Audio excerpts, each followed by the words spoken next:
या न्यूज बुलेटिनचे सहप्रायोजक आहेत गोकुळ. कर्नाटकातील श्री रेणुका देवीच्या प्रसिद्ध सौंदती यात्रेकरिता जाणाऱ्या भाविकांना दिलासा मिळावा यासाठी एसटी बस भाडे आणि खोळंबा आकारात विशेष सवलत देण्याची मागणी राज्य नियोजन मंडळाचे कार्यकारी अध्यक्ष आमदार राजेश क्षीरसागर यांनी परिवहन मंत्री नामदार प्रताप सरनाईक यांच्याकडे केली. यावर परिवहन मंत्र्यांनी तातडीने तपासून कारवाई करण्याचे आदेश राज्य परिवहन महामंडळाच्या व्यवस्थापकीय संचालकांना दिले आहेत.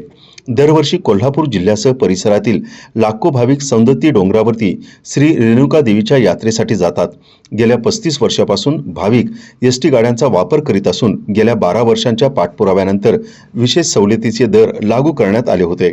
मात्र यावर्षी पुन्हा भाडे व खोळंबा आकार वाढवण्यात आला आहे. डिसेंबर 2025 मधील मार्गशीर्ष पौर्णिमा आणि फेब्रुवारी 2026 मधील चैत्र यात्रा या काळात लाखो भाविक प्रवास करणार असल्यामुळे भाडेवाढीमुळे आर्थिक ओझं वाढणार आहे. त्यामुळे पूर्वीप्रमाणेच प्रति किलोमीटर ₹55 दर लागू करून खोळंबा आकार रद्द करण्याची मागणी आमदार क्षीरसागर यांनी केली आहे.